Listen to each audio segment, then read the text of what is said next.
Chers amis, bonjour. En ce troisième dimanche de Pâques, je remercie très chaleureusement Claude et Annie, vie conjugale, sur leur vie de couple.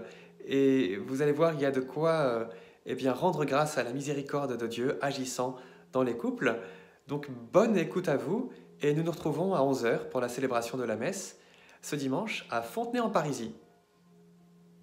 Moi, j'ai été élevé dans une famille catholique pratiquante. Et j'ai été fidèle à mon éducation.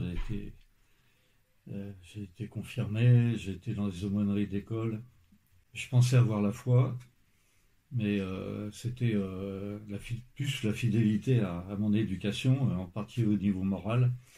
Ce qui fait que dans ma formation, j'avais effectivement une conception du mariage que je pensais être la bonne, chrétienne. Et, euh, et donc je me suis préservé jusqu'au moment où j'ai rencontré Annie. Ce qui fait que ma foi était quelque chose de plutôt intellectuel. Voilà. Je me disais, quand j'étais honnête avec moi-même, que si j'avais été élevé dans une famille musulmane, j'aurais fait un bon musulman. Alors c'est un petit peu avec ce profil-là que dans une réunion de paroisse, j'ai rencontré Annie. Alors, moi, je suis née dans une famille pas croyante. Simplement, à cette époque-là, tout le monde était baptisé, en gros. Donc, moi aussi, j'ai fait tout le parcours. Sauf que moi, ça m'a pas vraiment touchée parce que mes parents ne vivaient pas du tout la foi. Donc, je suis passée à travers toutes ces rites chrétiens sans que ça m'atteigne vraiment. Jusqu'au jour où j'ai fait une dépression. J'avais 20 ans et j'allais pas bien du tout. J'ai vraiment été très perturbée. Et là, mes parents m'ont envoyée en maison de repos. Et à cette époque-là, je me rappelle très bien que j'ai lu Histoire d'une âme de Thérèse. Et quand j'ai lu ça, je me suis dit, tiens, mais c'est vraiment ça que je cherche. Voilà, c'est cette foi-là que je voudrais avoir, comme Thérèse. Et puis un jour, j'ai rencontré Claude, et c'était dans un groupe de jeunes. On était un groupe de jeunes de paroisse. On était dans deux villages proches. Et puis là, j'ai vraiment senti que c'était lui. C'était lui que je cherchais, c'était lui que j'attendais. Et voilà. Un soir, comme il devait partir au service militaire, on a organisé une soirée avec toute une bande de jeunes. Et là, Claude s'est déclaré. Et ça a été, voilà, pour moi, c'était l'évidence que c'était lui. Donc après, il restait 8 jours avant son départ au service. Donc pendant 8 jours, on s'est beaucoup parlé, on a beaucoup échangé sur ce qu'on voulait faire de notre couple. Comment on envisageait le mariage. Donc on était tout à fait d'accord. Voilà, c'était ce qu'on voulait, c'était être un couple uni, ouvert sur le monde. Et puis voilà, tout ce que Jésus disait dans l'Évangile, j'étais d'accord que voilà, que c'était notre témoignage d'amour aussi qui pouvait rayonner sur les autres. Alors là-dessus, je pars au service militaire, et donc inutile de dire que j'étais pas dans un très très content. Enfin bon, ça a été le moment en plus, c'était loin, en Allemagne, il n'y avait pas de permission. Vous voyez, pendant 3 mois, on ne s'est pas vu. Et on s'écrivait tous les jours, simplement. Mais alors effectivement, quand on s'écrit, ça délire un peu, quoi, ça devient un peu romantique et réaliste. Alors, et donc, et quand on s'est retrouvé à la première permission, on a l'impression que le charme était un peu rompu, enfin dans ce qui me concerne. Donc je commençais à me poser beaucoup de questions. Est-ce que c'est bien ça? Est-ce qu'il ne faut pas qu'on prenne un peu de recul pour y voir plus clair? Me poser beaucoup de questions. Et curieusement, je me suis réveillé un matin avec une joie assez extraordinaire dans le cœur. Une joie que rien ne pouvait expliquer en fait. Ce qui m'a par contre interrogé, c'est que j'avais un Nouveau Testament avec moi. Et à ce moment-là, quand j'ai commencé à lire ou à relire l'Évangile, ça me touchait beaucoup plus qu'avant. Ça me touchait au cœur au lieu de rester quelque chose de purement intellectuel comme c'était avant. Alors je suis allé voir l'aumônier de ma caserne et je lui ai demandé si cette expérience venait de Dieu. Alors il m'a répondu peut-être bien. Et alors à ce moment-là, j'ai commencé à évangéliser en fait et puis à prendre des initiatives au service des autres. Je me suis lancé dans l'action pendant mon service, quoi. Mais donc c'était aussi loin d'Annie. Et quand on se revoyait après en permission, ben moi les choses dont je parlais à Annie, c'était ce que je faisais là-bas dans mon engagement. Et moi, ça m'intéressait pas tellement. Et surtout, je comprenais pas pourquoi il me parlait de Dieu tout le temps. Et franchement, pour moi, j'attendais des paroles d'amour. Enfin, pour moi, c'était Claude, il aurait dû me parler d'amour, me parler de moi, me parler. Et en fait, il me parlait des autres, il me parlait de Dieu. Et moi, ce Dieu qui avait l'air de l'envahir complètement, j'étais plus du tout d'accord. J'avais qu'une envie, c'est de l'éliminer. Enfin, c'était vraiment. Ça a été une période très, très, très difficile parce que je comprenais plus rien du tout. Et en plus, du coup, les permissions, toutes les permissions étaient difficiles. Et malgré tout, on s'est quand même fiancés. Et puis, on a décidé de se marier. En fait, c'était vraiment un coup de folie, mais on s'est dit, on est resté fidèle aux premières impressions, enfin, à ce sentiment qu'on a eu avant le départ au service. Donc, on s'est quand même mariés. On a même eu vraiment des belles grâces de mariage. Enfin, je pense qu'on a bien préparé notre mariage. On a fait même une retraite. Et là, je me rappelle très bien que on a fait une prière tous les deux. Et moi, j'avais demandé explicitement de rester toujours fidèle à mon mari. Alors moi, je me disais que la vie commune arrangerait les choses. Donc, la vie quotidienne a commencé. Après notre voyage de noces, qui a été super. On est parti en montagne. Là, c'était encore un très, très bon moment. Et puis, dans la vie quotidienne, on s'est aperçu que la communication n'était pas évidente du tout. Moi, j'attendais toujours de sa part une attention, une tendresse. Enfin voilà, j'attendais. Et en fait, ce que j'attendais ne venait pas. Et du coup, j'étais toujours un peu déçue. Et alors heureusement, comme on voulait une famille nombreuse, donc on a eu 3 enfants en 3 ans. Et là, la maternité, pour moi, ça a été la révélation. Enfin, c'était le bonheur total. Je me suis vraiment jetée dans la maternité avec un bonheur. Et je crois que je me souviens très bien que c'est le moment où je me suis dit, Dieu existe. Parce qu'il n'aurait pas pu inventer quelque chose d'aussi beau que d'être parent. Et pour moi, femme, de porter un enfant. Ça a été vraiment l'éblouissement. Chaque naissance était un éblouissement. Donc voilà, mais à côté de ça, notre relation était difficile. Donc en fait, moi j'étais occupée avec mes enfants, et puis Claude était occupé au travail. Et en fait, on était un peu en parallèle. Voilà. Hein. C'était pas. On essayait quand même de dialoguer, on n'a jamais rompu Ouais. le fait de dialoguer, mais à chaque fois qu'on essayait d'être un peu en vérité seul l'un devant l'autre, c'était difficile. Enfin, pour moi, c'était difficile. Et puis surtout, il y a quelque chose que j'ai su après, et que je ne comprenais absolument pas.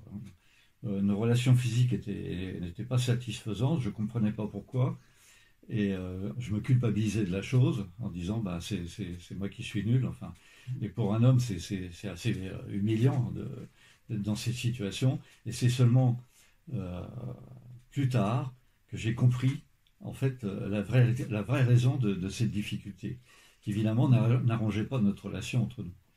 Parce que la relation sexuelle étant quand même un des ciments de la vie du couple. Et en fait, ça m'est revenu à un moment justement de difficulté à ce niveau-là. Et tout est remonté à ce moment-là. Et je me suis rappelé qu'en fait, quand j'étais petite, j'avais été abusée par mon grand-père. Alors j'avais tout enfoui jusqu'à ce qu'on ait nos unions. Et là, c'était évident que j'étais trop blessée à ce niveau-là et que ça expliquait pourquoi ça ne marchait pas. Voilà, il y avait cette blessure qui m'habitait. Et puis, entre-temps, on s'est lancé dans l'engagement. On était dans une paroisse très, très sympathique. On avait plein d'amis, des amis qui avaient leurs enfants dans la même école que les nôtres. On se voyait souvent, on se faisait les petites soirées. Et puis, en fait, je me suis rendu compte un jour, au cours d'une de ces soirées, que mon cœur commençait à battre pour un de nos amis. Et là, ça a été une grande peur, quelque part. Parce que pour moi, voilà, j'avais choisi Claude, c'était mon mari, et normalement, je l'aimais jusqu'à la fin de ma vie. J'imaginais pas autre chose. Et là, je me retrouvais avec un sentiment qui naissait en moi et qui n'était plus pour Claude. Et là, ça a été terrible parce que je ne savais vraiment pas à qui m'en parler. Je ne pouvais pas en parler à ma mère, évidemment. Les amis, je ne pouvais pas trop parce que c'était les amis des amis. On s'était trop proches. Et du coup, j'ai pas trouvé de solution. Et du coup, je suis tombée en dépression. Une dépression grave. Et là, ça a été le désespoir, l'angoisse. Pendant 1 an, j'ai été sous médicaments. Claude avait compris, évidemment. Et du coup, on était 2 désespérés. Voilà, la vie n'avait plus de sens. Je me retrouvais amoureuse de 2 hommes. Voilà, il n'y avait pas d'issue. Donc je pleurais toute la journée. Voilà, je m'occupais plus de mes enfants. Ça a été dramatique pendant 1 an. Voilà. Pendant 1 an, ça a été très très difficile. Moi, effectivement, quand j'ai compris, c'était comme pour moi l'équivalent de l'échec total. J'étais dans le tunnel. Et donc ça a duré 1 an comme ça. Au bout d'1 an, le vicaire de notre paroisse, qu'on connaissait bien, à qui on se confie un peu, nous a dit: les enfants, c'est extraordinaire, j'ai trouvé des chrétiens qui sont heureux,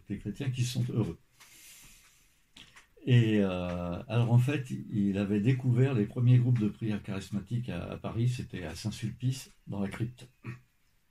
Et il n'a eu de cesse de nous y emmener. Alors moi je sais que j'ai attendu au moins 3 mois avant de me décider. J'en avais vaguement entendu parler, mais comme je suis un peu scientifique, entre autres j'avais entendu parler qu'il y avait des endroits où il y avait des charismes, tout ça. Et comme je suis plutôt de formation scientifique, j'étais plutôt réservé sur la chose. Et donc avant de y aller, on a attendu à peu près 3 mois jusqu'au moment où on a fini par se décider. Alors on habitait en banlieue, il fallait prendre le train, le métro pour aller à Saint-Sulpice. Et quand je suis arrivé, ça a été le choc. Arrivé à Saint-Sulpice, ça a comme réveillé ce que j'avais vécu pendant mon service militaire. Et j'ai fait l'expérience que Jésus était vraiment présent au milieu de ce groupe. Que quand Jésus dit, quand 2 ou 3 sont réunis en mon nom, je suis là au milieu d'eux, au milieu de ce groupe de plus d'une centaine de personnes, c'était pas une métaphore, c'était une réalité. Et donc à partir de ce moment-là, je me suis retrouvé un peu au pied du mur, mais le bon mur. Et je me suis dit, Claude, là maintenant, c'est maintenant ou jamais, t'as pas vraiment c'est maintenant qu'il faut y aller. Voilà. Et donc le lendemain, j'ai ouvert un petit carnet où j'ai commencé à mettre de l'ordre, enfin en écrivant, à regarder tout ce qui n'était pas en ordre dans ma vie, et à commencer un cheminement de conversion. Comme ça, un peu tout seul dans mon coin. Et tous les 8 jours, on retournait à Saint-Sulpice. Et puis, au bout de 4 fois, 5 fois, on a eu une veillée de Pentecôte dans la paroisse. Je suis allé prier la nuit. Et je me suis retrouvé à 6 heures du matin tout seul. Et là, c'est difficile à raconter, mais une chose est sûre, c'est que j'ai remis totalement ma vie entre les mains de Dieu, en lui faisant confiance pour tout, et même si la maladie d'Annie devait durer, que notre situation ne s'améliore pas comme ça, je lui faisais confiance, il était là, je savais qu'il était là, j'ai eu la certitude que j'étais aimé, quoi qu'il arrive, que Jésus était mort pour moi, et que j'avais à faire confiance, que je ne pouvais que faire confiance. C'est comme ça que je suis rentré le matin à la maison. Alors, quand Claude est arrivé le matin, j'ai vu tout de suite qu'il s'était passé quelque chose, parce qu'il était rayonnant de joie. Et là, je me suis dit, il n'y a que Dieu qui peut faire ça, c'est pas possible. Et là, j'ai commencé à espérer que Dieu s'intéresserait à moi après. Je me suis dit, s'il s'occupe de mon mari, c'est peut-être bientôt mon tour. Donc j'ai vraiment repris l'espérance. Et puis, dans les semaines qui ont suivi, en fait, je me suis rendu compte que, parce que moi j'étais toujours au fond de ma dépression, et un dépressif, c'est vrai que c'est épuisant pour le conjoint. Et là, à partir de ce jour-là, Claude arrivait à me donner, tous les matins, il arrivait à me donner des paroles qui m'aidaient à tenir ma journée. Et voilà, puis le lendemain, je retombais parce que j'étais pas guérie. Hein. Donc voilà, on a tenu comme ça plusieurs semaines, on allait régulièrement à Saint-Sulpice. Moi, ce que j'y trouvais, c'était j'y ai trouvé l'amour des frères. C'est tous ces gens accueillants qui me portaient dans leurs prières, et puis j'entendais les paroles du Seigneur qui me touchaient. Il y avait vraiment des paroles qui me rejoignaient profondément, où j'entendais le Seigneur qui me disait regarde-moi, je vais bientôt venir, ne t'inquiète pas, je t'aime. Et j'avais qu'une envie, c'est que ça soit ça soit vrai. Et puis on est arrivé aux vacances, et là il y avait le premier rassemblement du Renouveau, le premier rassemblement des groupes de prière du Renouveau à Vézelay, Sainte-Marie-Madeleine. Et là, je suis arrivée dans un état très, très difficile, j'allais vraiment mal. Et là, la première nuit, j'ai pas dormi du tout, parce que j'ai pas de matelas, donc j'étais pas bien. J'ai entendu toutes les heures sonner. Et le matin, je voulais vraiment m'en aller. Mais là, tous les frères très attentionnés nous disaient non, surtout ne repars pas, mais restez dans le calme, dans le silence. Restez, attendez le Seigneur. Et là, on s'est installé effectivement dans la chapelle. On allait tous les deux prier. On allait juste à la messe. On écoutait les enseignements, et tout ce qui était chant, danse, on évitait, parce que je pouvais pas. Je pleurais derrière mon carnet de chant. Donc voilà, on a prié pendant le premier jour, deuxième jour, et puis je crois que c'est le troisième jour où je me suis vraiment sentie poussée à crier vers Dieu. Je me suis allongée tout le long, et j'ai dit au Seigneur intérieurement, Seigneur, si tu existes, viens me sauver. Et à ce moment-là, quelqu'un est entré en nous demandant si on avait besoin de la prière. Donc moi, je ne savais pas du tout si j'avais été entendue, donc j'ai dit oui, moi je voudrais bien vous prier pour moi. Donc ils m'ont demandé de quoi j'avais besoin, donc j'ai demandé la patience d'attendre la fin de ma dépression. Je n'ai pas osé demander ma guérison. Donc ils ont prié pour moi, et puis on a continué cette session. Et là, ce qui était beau, c'était que j'étais un peu dans l'antichambre du ciel. En fait, j'écoutais les chants, je trouvais que les chants étaient beaux. J'écoutais les paroles, elles me percutaient vraiment. Et puis, la dernière nuit, le Seigneur est venu. Il est venu dans mon cœur, ça a été vraiment l'illumination. J'ai su que j'étais aimée du Père depuis toujours.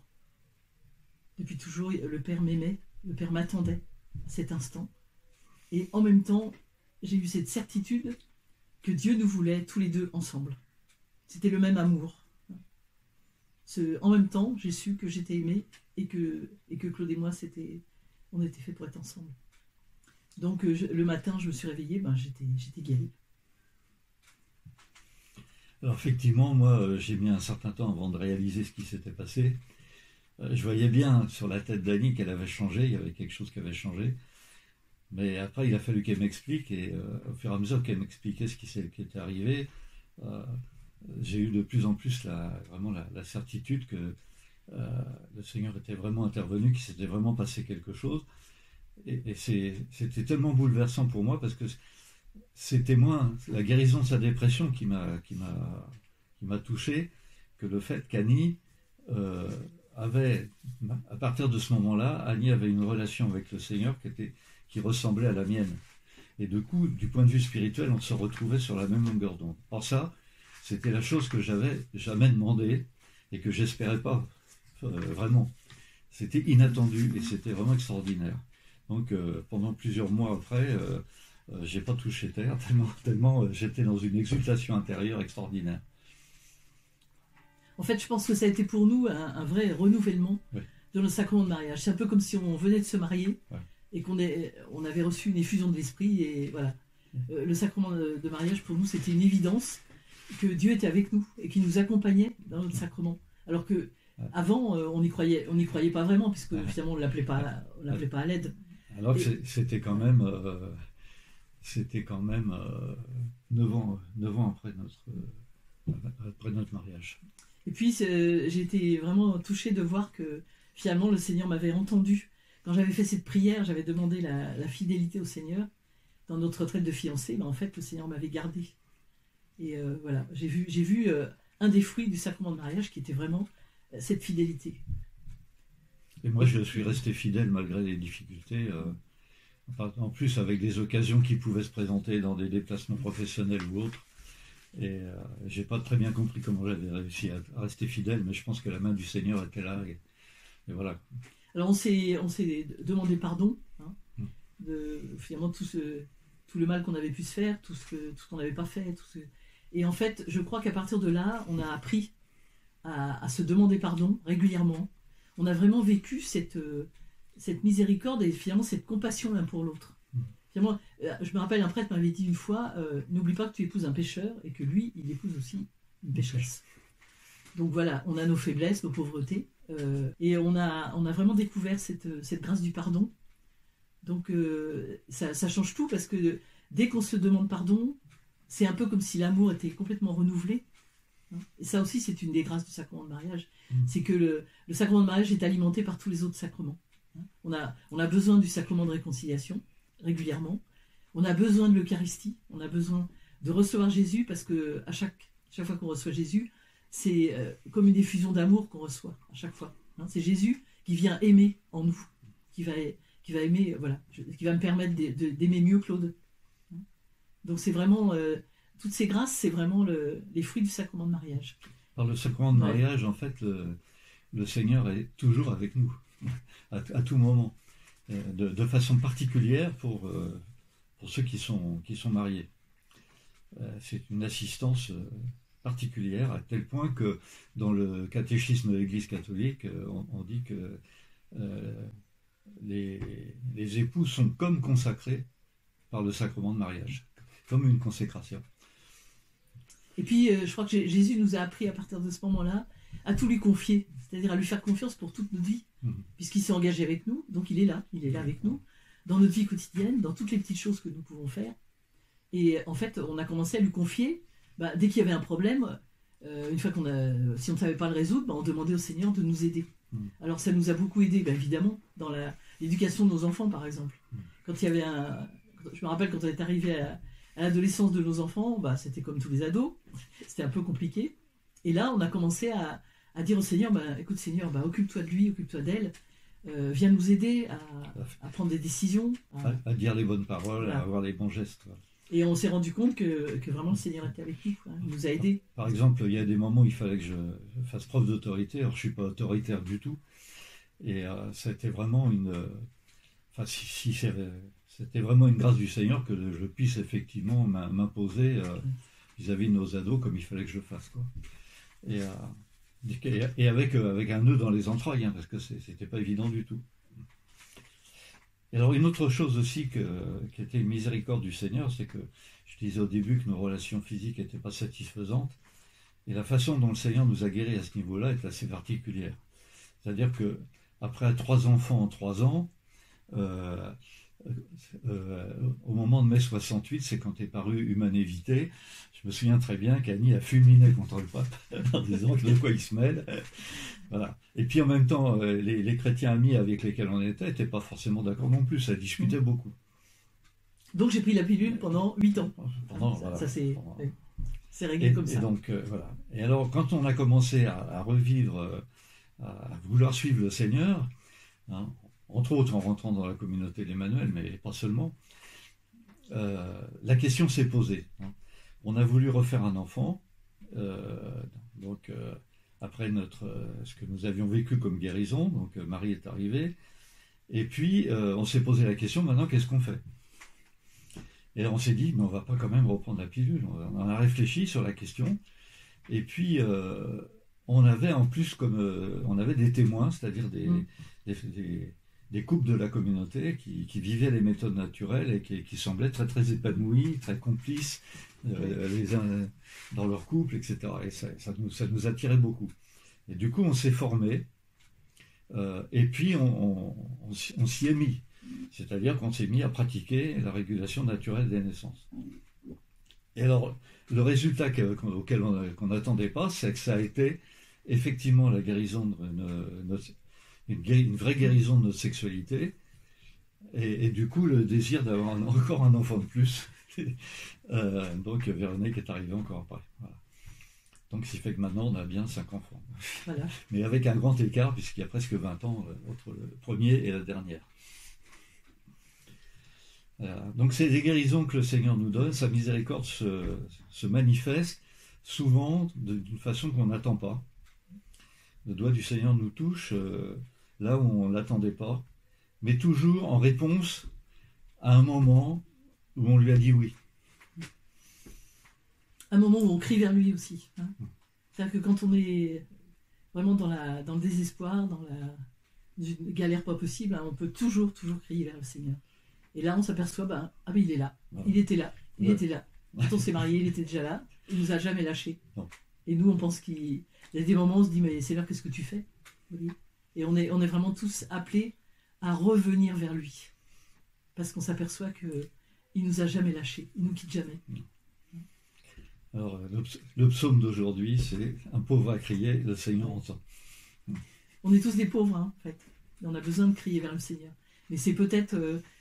cette période de confinement, ça nous oblige à creuser un peu dans notre cœur, à aller plus profondément et à s'apercevoir que peut-être il y a quelqu'un qui habite en nous et qui n'attend que ça, l'ouverture de notre cœur. Mais lui, il attend, il ne peut pas ouvrir la porte à notre place. C'est à nous. Hein. On ouvre notre cœur et à ce moment-là, on s'aperçoit que et qu'il veut vraiment nous combler. On peut être sûr qu'on n'est pas seul parce que le Seigneur est confiné avec nous. Oui. Voilà. Amen. Amen.